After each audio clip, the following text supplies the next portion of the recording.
Dr. Quoidbach, welcome to the show. Thank you. I'm excited to be here. I'm excited to have you as well. I when I came across your paper and your work, I was really excited as your focus is on areas that really attract me, things that I've been thinking about lately, money and happiness, and if there is a correlation. So I was delighted when you agreed to join. Before we dive into your research on money, happiness, and making happier decisions, I thought we'd get our listeners to get to know you a bit better. And I thought a great place to start would be what significance, if anything, do plane upgrades hold for you? Well, that's interesting. So when I was a postdoc, so I'm Belgian, and my girlfriend at the time, the mother of three children, was living in Belgium, but I was doing my postdoc in Boston, and so I would fly very frequently, accumulating miles. And so I remember that one specific year, I got upgraded three times on a Brussels to Boston or Brussels to Montreal flight, and it was delightful. I used to be happy just to travel, and if I had a little bit of extra leg room, that was even better. But this experience in business was great. But then it started to slowly ruin all the other flights where I didn't get upgraded. And I'm sure, many people have that experience. You're perfectly fine with what you have, then you have something better. And suddenly it sort of stretches your internal pleasure scale. And so I think that's probably where I realized that my research was not only, not only numbers and correlations that I would find because I study money and happiness and how money can get in the way in our ability to enjoy the little things in life. But I did also notice that even though I studied a topic, it does nothing to help me prevent my internal pleasure scale to be stretched by, better experiences. Wow, that I did not know what the story was, and I find that really interesting, especially in relation to your research. I really want to go into money and savoring with you because you give a great example. But before we go in there, I just want to back up. Um, Happiness is this elusive term, it seems, for many people of like, what is it? I can't really go to Amazon and buy happiness. Well, sometimes we think we can. From your lens, from the research that you're doing, can you just help the listeners differentiate? I want to use two different terms. One is happiness and one is meaning. Can you just let us know from your lens on the research what those two terms mean?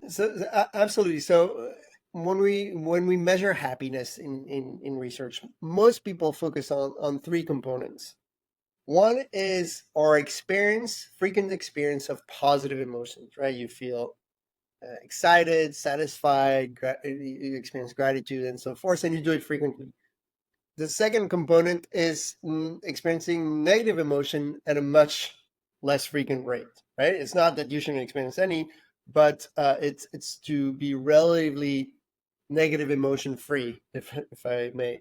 And the third component is being overly satisfied with your life. When you think about your life, and this is more of a cognitive feeling, this is a judgment that you make on your life. So this is what researchers, these three components, we sort of aggregate them together, and this is what we call happiness. But of course, this is only a very pleasure-centered definition of happiness, and many researchers are also interested at more, the meaning in life, which can be different. You can do something that is not pleasurable in the moment, but feels tremendously meaningful. When I woke up last night at 3 a.m. to change a leaking diaper, Yeah. it wasn't pleasurable. But like I'll reflect back probably in a few years and say like, well, that was meaningful to take care of my children. So that's a little bit the idea. And building on that, I would say so. These has been the two big conceptions of happiness since the ancient Greek philosophers, right? And you can still find distinction in research. And there's a third now sort of angle to study happiness, which is the rich life. And it's not only having like a pleasurable and meaningful life, but it's also having sort of an interesting life with stuff happening and, you know, ups and downs, but just like interesting. So these three pillars, they encompass what most people around the world would say means to be happy, right? And we all care about the three things, maybe to different extents. Mm. When you say this rich life with interesting things, can you maybe explain a little bit more? Do you mean like a richness in life, or is it is it still leaning towards rich dollars and cents? Oh, you know, I'm talking about the emotional richness, Right. Okay. but not no, exactly not the wealthy life. Yeah. Yeah. Okay. So you you mentioned about the leaky diapers. I know that you are a father of three young kids. You study how to make happier decisions. I'm a father of two young kids. Was the what has the this is more a personal question. The research on do kids make us happier? You've probably read about it, but now being a father, what would you say? Was that a good decision? So, so I thought the research findings would not apply to me. Yeah. I thought I would be different, but it does. It takes a toll. No, interestingly, you know, the findings that kids, people with kids are less happy than people without kids, and the time with kids is not that pleasurable. This is a finding that is mainly in US based research. If I look at my data, which mainly comes from French Europeans, Francophone Europeans, we do not find that. If anything, we find that people report higher happiness when they're with their kids than when they're not with their kids. Now, they still report much higher happiness when they're with their best friends having a glass of wine. But comparatively to, you know, some of the popular findings that like taking care of your kids is equals like, you know, basically like cleaning up your house and things like that. These are have been popularized in the US. It's not so much true in Europe. That's very interesting. I'm in Canada, so perhaps we followed with that US finding.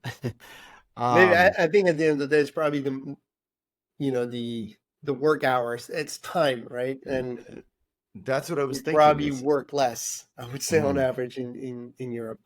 right. But to answer your question, it does take a toll. I hope it's an investment. I hope it pays off for my happiness in 10, 15 years. I mean, it certainly has moments where that meaning section, I don't think you can derive that level of meaning without children, especially compared to having that glass of wine you spoke about with your friends. So, um, Yeah, yeah, I'm a I think I'm proponent of with having you. kids. I like them, but they are busy. Leaky diapers are tiresome. Yeah, absolutely. So, um, I want to get to the money and oh, were you gonna say something? Sorry, my pull. Yeah, Oh, that's right. good. I really want to get to the money and happiness and savoring. But before we get there, money and happiness in and itself, this is a conversation that we've had many, many times. Is there a correlation? Does money buy happiness? Things that I've been seeing lately, do happier people make better money decisions? What, from your lens again, from all the research over the last 15 years that you've been doing, what do you say when someone asks you, does money buy happiness? So I would say yes, but a lot less than what people think. So there's a correlation, and you observe it pretty much everywhere. But there's really two things about that correlation. It is much lower than the correlation that people imagine, and really much lower, right? So people would imagine that if you're broke, you on a scale from 1 to 10, you must be a 2 or a 3 on average in happiness. And if you're a millionaire, you must be a 9.5, right? And maybe the difference is like 1 or 2 points on that 1 to 10 scale. So that's the first observation. And the second one is that money seems to matter mainly at the lower levels of income, right? So being, you know, in financial hardship, not knowing how you're going to pay your car, your rent, and so forth. Like this is stressful, and this takes a toll on our happiness. At the higher end of the income spectrum, it I mean, it's still depending on the studies. Some studies say, well, it doesn't matter anymore past a certain number. Other studies says, yeah, yes, it still matters a little bit. Uh, but the point is that it matters less than going from broke to okay is much more important for your happiness than going from okay to rich. So it sounds like money can be a good buffer to the stressful parts of life. Absolutely. It's interesting you mentioning buffer because we have this working paper where we look at happiness sort of on a moment to moment basis. So we track people's happiness with a smartphone app, and we ping them many times a day, and we ask them, "How do you currently feel?" And we do this for weeks and months. And we also have measures of their income. And one analysis that we did is sort of this money buffer hypothesis that you mentioned, is that we look at people's worst moments, right? These moments, these very few bad days or this extreme moments of unhappiness, and we look at the frequency of these really unhappy moments as the months progress. And what we see is that it's sort of tied to when people receive their paycheck. So you have a lot more of these negative moments among the lower income people in our data towards the end of the month. And then once, most of our participants, they get paid on the first of the month. And then the difference between the richer and the poorer participants becomes much smaller at the beginning of the month, and it grows larger towards the end of the month, suggesting that as you run out of money, yeah, money can act as a buffer. If you have you get your cell phone stolen, which happened to me 7 times in Barcelona, well, you just buy a new one, right? But if you Yeah. can't, that's serious stress. Wow, that's really interesting. So on the first of the month, though, you're saying that the levels of like I guess reported stress are similar in both income brackets. Yeah, the happiness The levels on the these happiness. pings that Okay. we send, Yeah. Okay. moment to moment, doesn't differ that much between our wealthiest and our least wealthy participants. Mm, But that difference grows bigger towards yeah. the end of the month. Hmm. And that So then, suggests this buffer hypothesis. right. So this buffer hypothesis is quite important, it sounds like. Absolutely, right? Because I think it it does explain to me why why the relationship seems to be stronger at the lower end of the income continuum, right? Why the correlation between making 2K and 4K per month, why that difference is bigger than between 4 and 6. So you mentioned there's lots of research out there that says different things. And it's interesting as you look at the progression of happiness and money, where like the Easterlin paradox taught us one way of thinking about money and happiness. Adina really came out and had us thinking about from a nation's level. And then Kahneman came in that 2010 paper that really, I think, I don't know what the right word is, really put this idea of money happiness, I feel like on the map in terms of maybe more larger media companies were taking his findings out. And in that paper, from what I understand, it was like there's this point, this tipping point where money and happiness have less of a correlation than we think. And then this recent paper that Killingsworth and Kahneman did this collaboration on, if I'm getting this right, and I'm curious what you think about this, from what I understand, it's this underlying personality of how happy are you innately that really drives the correlation if money buys happiness or not.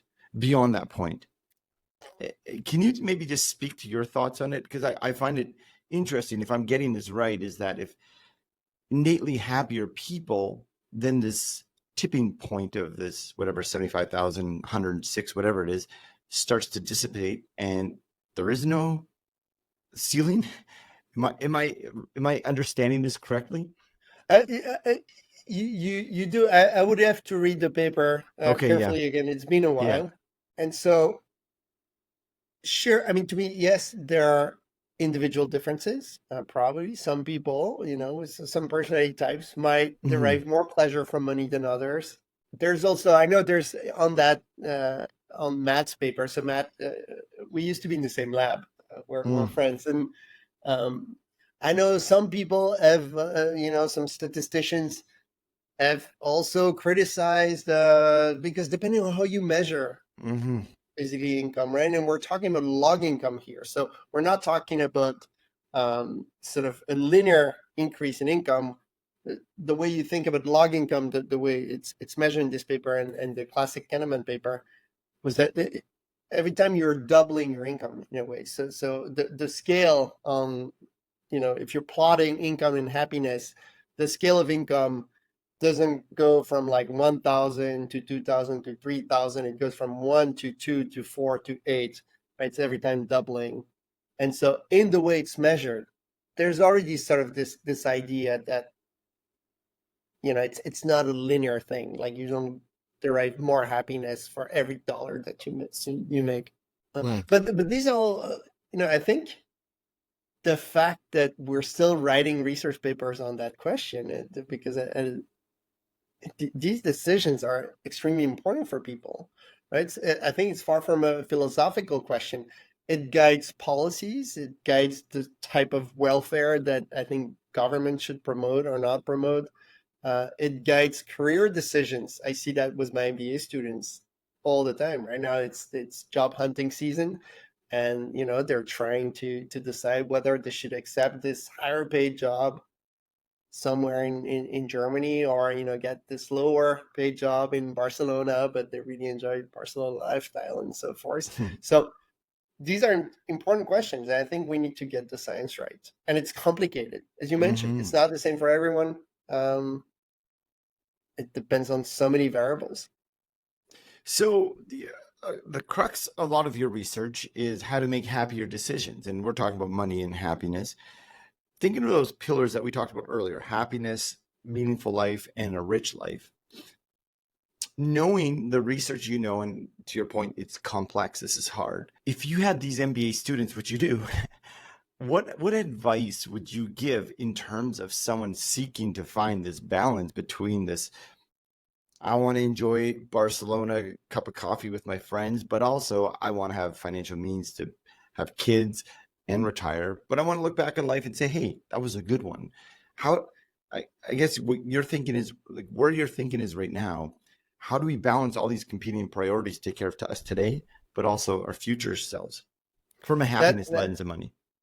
that's super interesting. So what I would take away from the research is that uh, we need a buffer. So we need that minimum, and this might be really tied to where you live, the kind of lifestyle you like, your personality, and so forth. But so that number might be different for different people. But we need to have enough enough money so then we don't stress over money. But then after that, I would say what I advise my students is to pursue jobs where they can find meaning, where whatever they do, they experience a sense of it of alignment with their values. They experience a sense of contributing to society, contributing to something greater than themselves. So extremely important. I encourage them to find a job where they have time. So, Mhm. in our data, when we ping people and we ask them, "Oh, happy are you?" and we also ask them, "What are you doing?" Not surprisingly, people are the happiest when they're engaged in their favorite leisure activity, when they're doing sports or out in nature, when they're with their friends, and they're the least happy when they're commuting, when they're working. And so, again, in these or also when they're doing all kinds of chores. So in these trade-offs between money and happiness, I think we should buy as much time as we can, quality time. That means using some of our money to outsource the time that we hate, right? the Mhm. the laundry or whatever if you're able to do that. But also, think about, do I really need to work more here? Do I need this extra bonus, or would I be better off with more time? And often time wins. So, so that's the second one. I also advise to find a job where you can connect with, where you can make friends, right? So we know that people with good friends at work are much more likely to be extremely satisfied with their job, but they're also much more likely to be extremely satisfied with their salary, right? Which has nothing to do with friendship, if you think about it. But they're just happier overall. You're excited to go to work because you're going to see your buddies.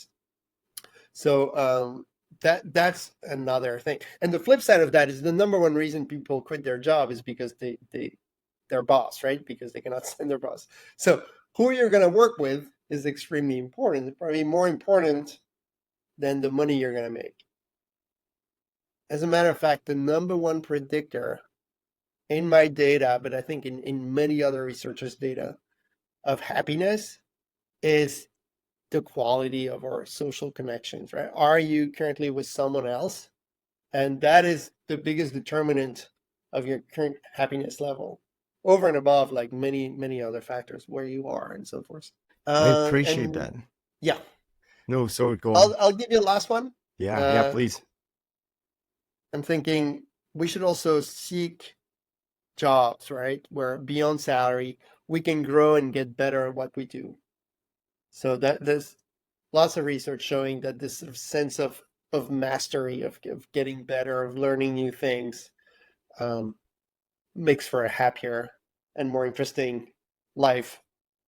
Paradoxically, if you're happy at your job, you're probably going to end up making more money later on. So it's kind of a virtuous cycle, right? So we No, it's so many. Thank you so much. You have so many insightful comments there. You have opened many doors that we can go down. And I made a couple notes, but that last thing you said resonates with me as it's something that I've been thinking about a lot lately. In the financial world, we have something called financial well-being. And within the frameworks and the models that have been developed, a lot of them are around create this buffer, save like contributions for your future self, the ability to meet your expenses. They're very objective driven, not so much subjective in terms of what meaning does this bring, and etc. I've been thinking a lot about why does this model not incorporate more strategies or interventions or models that evoke happiness, thinking that maybe happier people would make better money decisions. What would your thought be on that idea? Do you think, like you just said at the end there, if you're happier with your job, you might end up making more money. Do you think happier people would then maybe do these objective suggestions that many people in the financial world are suggesting we do that we don't usually do? So that's super interesting. I have two thoughts that pops to mind. So one is that it is cognitively costly and taxing to be poor. And I'm thinking about research from Anush Shah and colleagues, where they find that if you induce a scarcity mindset, right, the mind tends to then tunnel and focus on whatever, right? If you're struggling to put food on the table tonight, that's all you can think about. And so you're actually making decisions that are going to be very short term, and it makes sense. But down the line, you're not improving your situation. You're like stuck in this sort of poverty trap.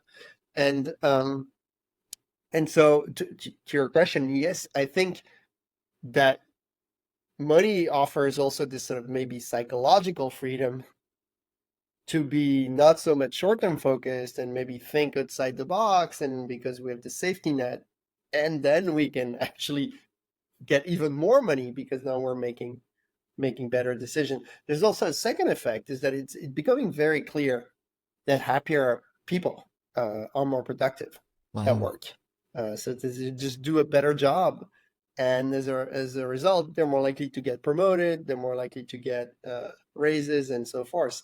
There's even this super cool paper I came across yesterday by John Emmanuel Deneve at Oxford, where they show that happier companies with happier workers on average outperform the S&P 500. So they sort of built this virtual ETF portfolio composed of the 100 happiest companies in the US.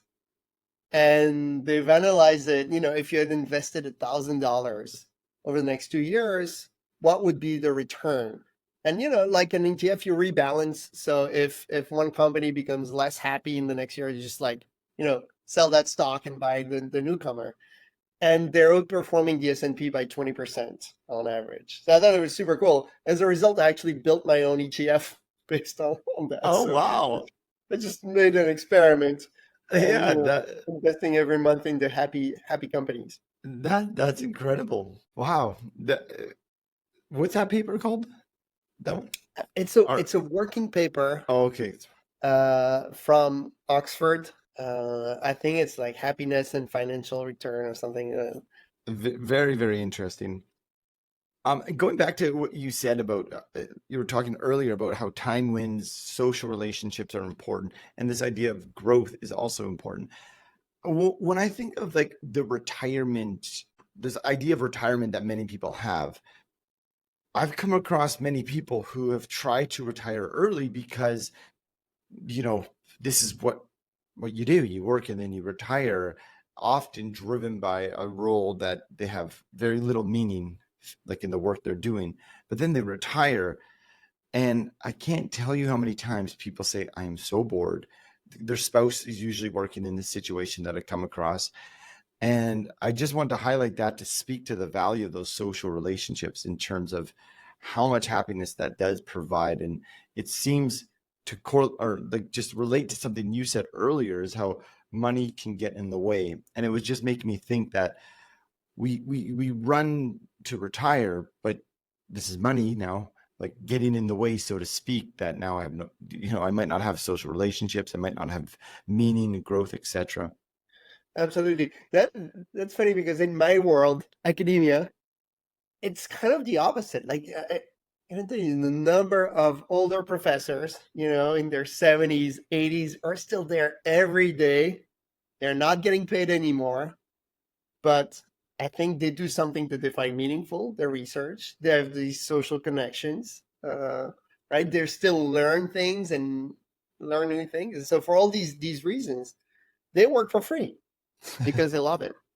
That's It's so it's interesting. sometimes very hard to get rid of a professor above 80 who still wants to teach. That is fascinating. Well, it speaks to these underlying these concepts that you talked about. So you mentioned money interferes with our ability to savor. Can you speak to what you mean by that? How does money interfere with our ability to savor? So that's really my first uh, line of research. That was when I was a PhD student. And just to give you a little bit of background, back then I was studying emotional intelligence and the way people regulate their emotions. And I found a bunch of tools to measure how well people would manage stress and anger and sadness. But there's nothing about how people manage, joy and excitement and amusement and things like that. So we created a test, as you do in psychology, with different vignettes and, like sort of testing magazines where you have a scenario and then you have to choose what you would do. And to validate that test, we administered it to a large sample of people, hundreds of people, trying to see, if the questions were well calibrated and so forth. And one puzzling finding that I did not expect is that we also had a measure of income. We asked people about their job and how much they were making, and we found a significant negative correlation between people's salary and income and their propensity to answer these questions uh, in a way that would indicate that they would savor. So, give you an example of the test where I would say, imagine that your friends throw a surprise party for you. What would you do in that situation? And there's different proposition. One would be, I'd be so grateful and I'll hug everyone, or well, it's great, but I have to keep in mind I have to work the next day or something. Different kind of proposition. Or imagine you're hiking in nature, you find a beautiful waterfall. What do? Do you jump in the water? Do you turn off your phone to really like enjoy the moment? All these sort of things, which are savoring Or do you complain about the mosquitoes or the fact that your feet hurt or whatever? And we do find that people are less likely to savor the more money they make. These simple things in life.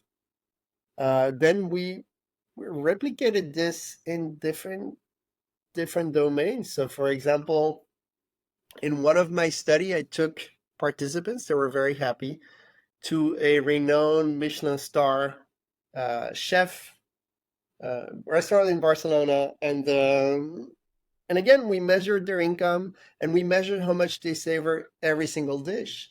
And the wealthier the participants, the less likely they were to savor. Same thing. It's not just money. It's like also their previous experiences, right? The more you went to fine dining, the more you went to Michelin star restaurants in your life, the less likely they were to savor these things. So it makes sense, but it's sad, Wow. right? And so linking it to happiness, one of the things that we find is that if you control statistically, if you remove this negative effect that affluence has on our ability to savor the little things, if you could take that out, then the relationship between money and happiness would be bigger than it is. So it's like what money gives you was one hand, like access to great things and this buffer and the security and the travels and the restaurants and so forth. It takes it away with the other by sort of getting in the way in our ability to enjoy the little things. And now I cannot enjoy a regular flight. That's the idea. Well, then it's 10 hours I'm stuck complaining, and and it wasn't before. It's so fascinating. And that example for you, like, I don't know if this is solely true, but you mentioned if you're in economy, you're complaining because you're not in, the first class or the business class. But if you think about it, you're still in a piece of metal that's taking you from Brussels to Boston direct over the Atlantic Ocean. Exactly. But That reminds me of Louis C.K. sketch, I the think. internet thing. Yeah. Yeah. But that is so interesting. So it sounds like the more financial resources we have, the more ability we have to buy the best of the best, or even the better of the better, the more it undercuts our ability to just enjoy the simple pleasures in life. Yes, I think that's entirely right. And I think it has to do with perceived access to things, right? If I know I can get whatever restaurant, whatever travel, whatever thing, whatever I want, then it makes sense for my brain sort of not to spend too much time like focusing on that experience because I can have it every time I want. Now, if for some reason you tell me, hey, you're going to leave Barcelona tomorrow, that's your last day, you can never come back, I'll savor every little thing, right? Because I know there's an end to it. So I think it is money, but it's because of what money provides, this sort of access, this unlimited access. And that's what gets in the way, that mindset. As a matter of fact, we've done studies where we try to manipulate the mindset directly and we find similar effects. So I remember when I was in Boston, a postdoc, we did this fun little study. There's a church in Boston. I don't know if you know the Old North Church. It's a touristic attraction. It's nothing super special, to be honest, but it's one of the things you do when you go to Boston because it's tied to the history of the U.S. Revolution. And so we went there, and we handed out a survey to people, tourists walking into the church, and basically we asked them on the survey to indicate which cities which travel location they'd seen in the past, right? So we say, hey, we're sort of studying the kind of tourists that visit the North Church. Have you visited any of these cities? And they're the list of, I don't remember, it was 10 or 20 cities. And they needed to check every city that they visited. So on the one list, the easy list, these were all cities that most people had seen, like for at least US visitors, like Philadelphia and New York and LA and things like that. And so they checked a lot of boxes. And as a result, we had tested that in the lab before. They felt they were pretty well traveled. And then in the other group, we gave them very exotic cities, at least for Americans, right? Say, did you go to Mumbai? Did you go to Brussels? And so forth. And then most people said no and didn't check many boxes. And as a result, they assumed they were not very well traveled. And then we timed how long they stayed in that church as sort of a measure of their interest, their savoring, their Mm. enjoyment of the visit. And people who felt well traveled stayed significantly less time, spent significantly less time in the church. And so I think to me it speaks to our mindset, right? If I feel like I'm a big shot, if I feel like I have access to all these things, why would I care? Why would I know, stop and smell the roses? It is so interesting. I know when I was reading one of your papers that talked about the more frequently traveled, the less we savor our travel, it struck something in me, um, probably because I didn't want to admit it's true.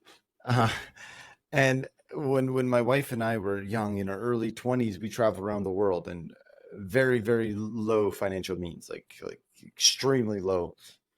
But it was the most joyful, amazing time that we've ever traveled.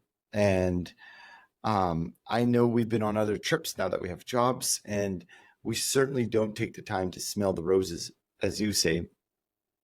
What, what, if anything at all, can we do as people's financial resources increase after university or from their early 20s?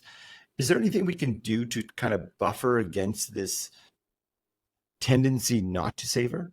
I know you could say, well, then savor, but is there anything from the Well, no, research that? but it's not easy. I think reminding. Let me tell you about a recent study we did on this notion of savoring and smelling the roses, literally. So Mm. this is a study I've done with Paul Pief, one of my collaborator, and we set a table with roses on the streets, and maybe I don't know, 100.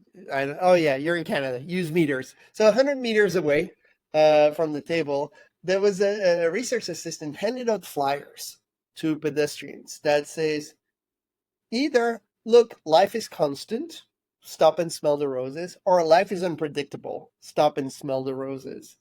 And people were reminded that life was unpredictable, actually were more likely to stop at the table and smell the roses. Now it's a cute little study. We had different versions, maybe a bit more robust test of that hypothesis, which is when we remind people that the world is unpredictable, uncertain, and chaotic, they're more likely to savor. And to me, again, it speaks to this notion of unlimited access, right?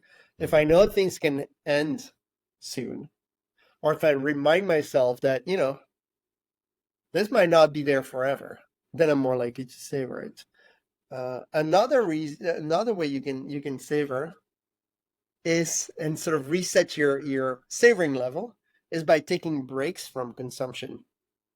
So if you're into traveling and you realize you're not enjoying your travels as much, well, why don't you do that? You do like 3 days of 5-star resort, then you book a dorm in a hostel for 2 nights, sleep next to the drunk 20-year-old snoring, and then I can guarantee you then the next few days when you go back to that 5-star resort, you're gonna savor that. That's the idea. And it was actually done studies not on that, but where we ask people to give up something they like for a week, and we see them they do savor it much more afterwards. So give it up for a little time. It's interesting you say the hostels. I just came back from a trip with two friends. First time I've ever gone on a trip without my family. My kids are 5 and 8, so it was. I think it was. We stayed in hostels, and it was so good. We all had traveled in our early 20s, so I think there was this like reminiscing and recall of like this earlier time of our lives. But at the end of the trip, we stayed in a hotel, and it wasn't as nice. It wasn't as fun. Well, it was nicer than the hostels, but it wasn't as enjoyable. And I think it relates to this.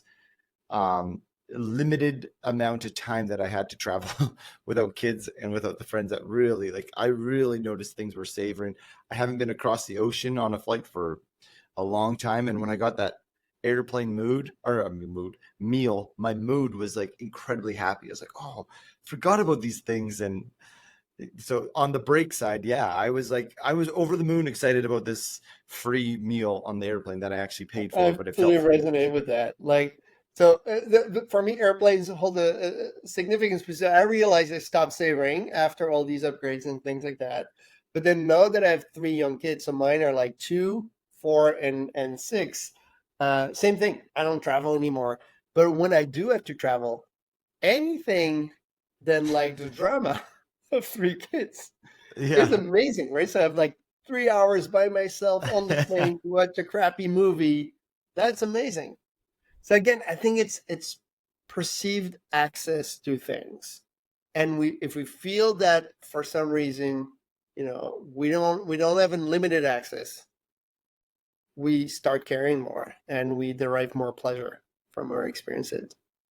The word you used there, perceived, you used it a few times, and I've seen this word like our perceived um, ability to save is important. Our perceived ability of our wealth matters.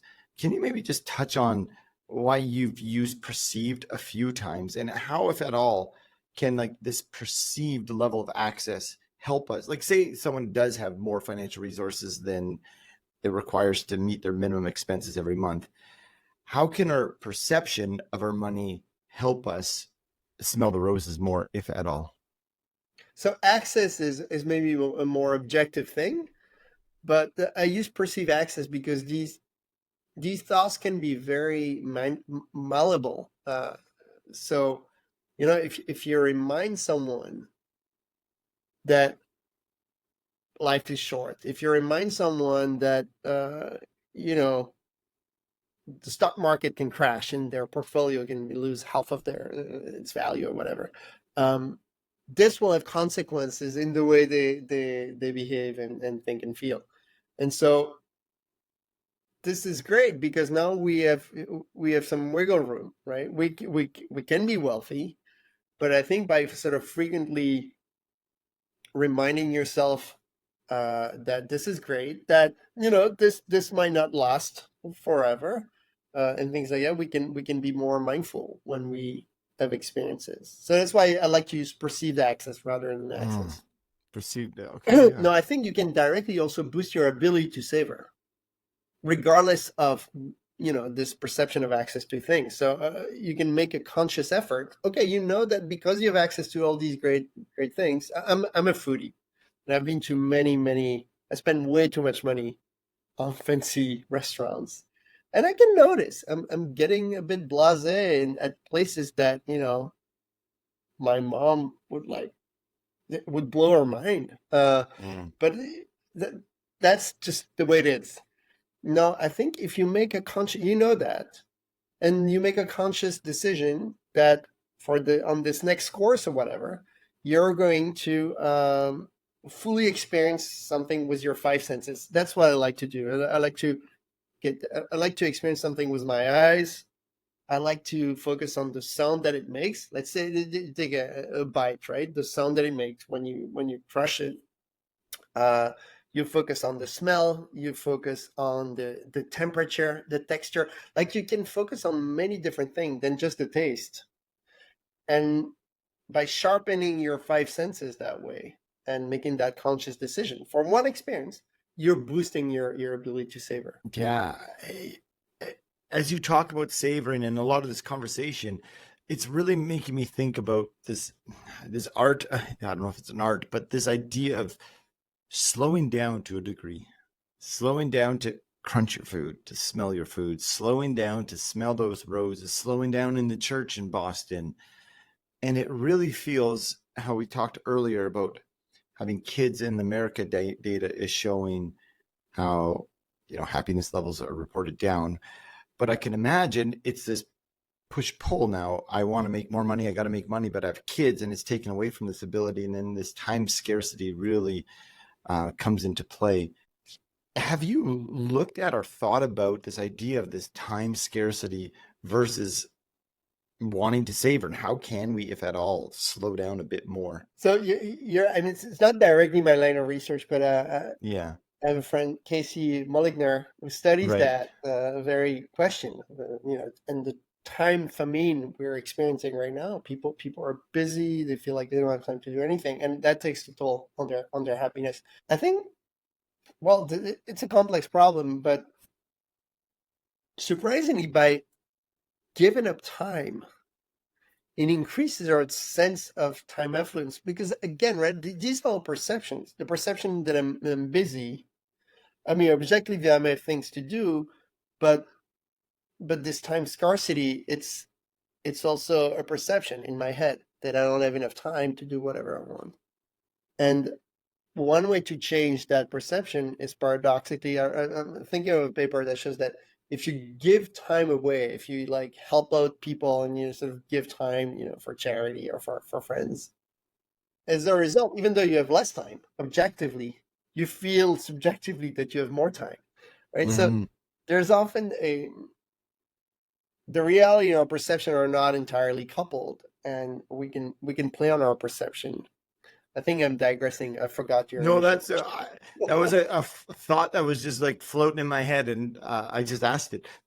Um, now, in terms of like making these happier decisions that we've been kind of talking about the entire conversation, I'm starting to think about now the TED talk that you had that I watched, or it's around time as well, because you talk about how do we invest our time not only in the moment but in the long run. And I believe this talk was associated with that the smartphone research that you Right. spoke about. Absolutely. Maybe talk about this idea: how do we invest our time not only in the moment but in in the long run in terms of our happiness? So in this particular paper, what we found is that we found this sort of universal pattern where everywhere we looked, when we when you track people moment by moment, like every hour, I ping you and I ask you how you feel and what you're doing. What we find is that there's some sort of a meiostasis thing going on. So when people feel bad, it increases the likelihood statistically that in the next moment, the next time we ping them, they're doing something fun. They're seeing a friend. They're owning nature. They're doing something that makes them feel better, right? So when we feel bad, we tend to do things that make us feel better. That's interesting. But what's also interesting is that when people feel happy in the moment, it increases the odd that in the next moment we survey them, they report being working extra hours, doing things that are not Hmm. so fun, like their laundry and so forth. Uh, and so it seems that happiness gives us sort of the energy. I like to think about it as a bank account. Right? Is it like if Hmm. I'm broke in happiness, what I need is to like get some as soon as possible. But if I have some happiness on my bank account, I might be willing to sacrifice some of it in the short term to get stuff done, to get things that might not be so pleasant, but might be important for my longer term well-being, like working on that personal project, that book I want to write. It's not super fun to like get to it, and so I'm gonna do it when I'm in a good mood. Um, and so that's what we found. But even more interestingly to me, what we find is that if we observe chronically happy people, so the people where 95% of the time when we ping them, they say they report feeling pretty good. Or on the flip side of that, if you take clinically depressed people, you can see that this pattern is sort of broken. So with people who are like chronically unhappy or struggling with depression, it seems that they're not, when they're feeling down, they're not going to immediately try to do something to make them feel better. And as a result, they might feel even worse. Um, and when they're feeling great, they're not leveraging that happiness, maybe to spend it on some longer term goals. So whereas the happiest people, we see this very strong pattern. That is really interesting. And I say that because I've had some conversations with people who have said to me they didn't have research on it, but they were thinking that happier people might not do the important things that, like the hard things, like doing your taxes or doing these other important things that are going to impact our happiness in the future. They hypothesize that, oh, these happy people are just going to continuously do happy things. But what I'm hearing you say is perhaps it's these two ends, the clinically depressed and chronically happy people. What do you know roughly what proportion of your data set of the people were on those two ends? Well, by construction, when we observe, when we create two groups to contrast them, we would take, let's say, the top 10% and the bottom 10%. So it's all, we're using percentile. So if you ask about the prevalence of depression, Right. I don't recall it in that particular sample. Mm-hmm. But the majority, would you say, would not be in prevalence to depression or chronically happy? No, so I mean, the numbers don't. Yeah. Well, I'm going to throw numbers that I vaguely remember, but I'm not sure they're like fully accurate. I think the lifetime prevalence of depression is like 30%, right? So it's the risk that anyone, 30% of us will have depression at one point in their lifetime. So it has to be, of course, lower than that. I would say, for example. Yeah, I just find that incredibly interesting. How you talk about this happiness bank account and how it gives us the ability then to do harder things. And I also find it on the other end really interesting how if you're not doing, if you're pinging them and they're not feeling good, they go and do something that evokes happiness. Were there some things that And I think that speaks, if I tied back to our earlier conversation and all the research suggesting that happy people are more productive, more likely to get promoted, to get, raises, and that for the company, it affects the bottom line and so forth. It makes sense, right? Because that's when you're energized by positive feelings, that you are the most creative, that you're doing the extra work.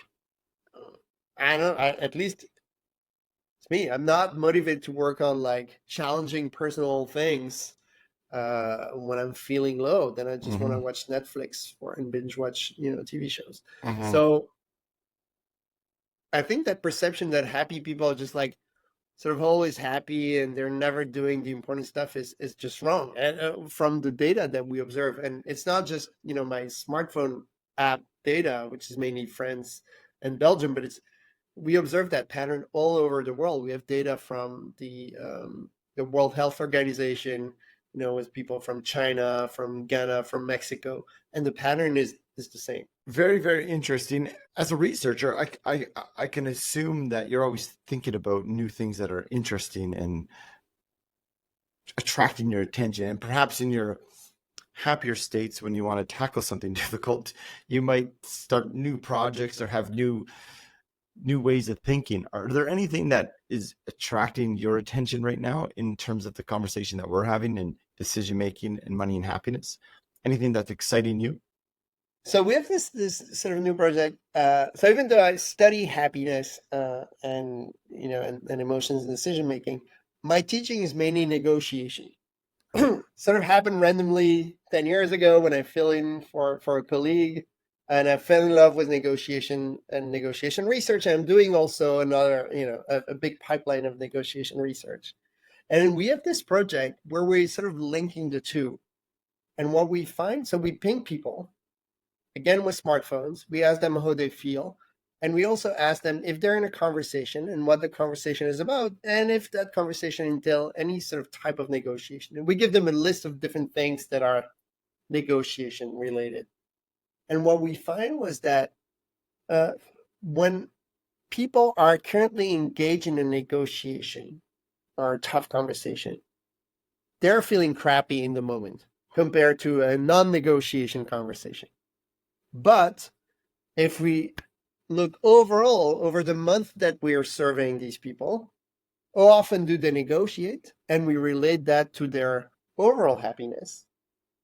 We find a positive correlation. Right? So these tough conversations in the moment, they're not pleasant, but our ability to ask for more and to engage in this health conversation is directly related to overall happiness.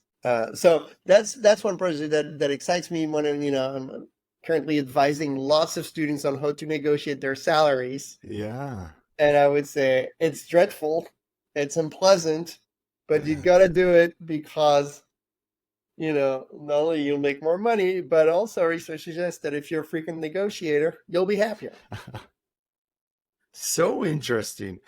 Wow, I see the time here, and a thread line of this makes me think about on a macro level how much policy and programs should be focused on increasing our levels of happiness or our opportunity to learn about it, because it sounds like, I mean, beyond money and financial decisions, there's a ripple effect to so many domains of our lives. Absolutely. Absolutely. And I think that's why it's important to fully understand this question of whether money makes us happy and to what extent and when it doesn't, because we want to have smart policies, you know, regarding welfare and minimum wage and all these different things. Very, very interesting. Thank you so much, Jordy, for joining me. I know you're busy with all the research and these three young kids. I appreciate you taking the time to have this conversation with me. A final Thank you so much, question that Sean. a final question that I've asked everybody is, let's imagine now that you're at end of life. You could be anywhere in the world, but you're on a front porch looking out at somewhere that brings you complete peace, ease, and contentment. So you're end of life, and on that front porch, you bring your notebook and you're going to write a letter to your children's children on what you learned is a key to have a happy and healthy relationship with money. What would be a lesson from that note that you wrote? Surprising diners are really fun too. The low-key diners. I like food too, and I have a very much joy in finding the ugly but incredibly yummy food. Well, Jordy, thank you so. Yeah. Well, I mean, it's very, very, very insightful, and especially with all the research that you've been doing. So perhaps, yeah. And for listeners who might want to find more about you, where would they find you online? I'll put that in the show notes. And again, Jordy, thank you so much. I appreciate the work you're doing and spending this time with me.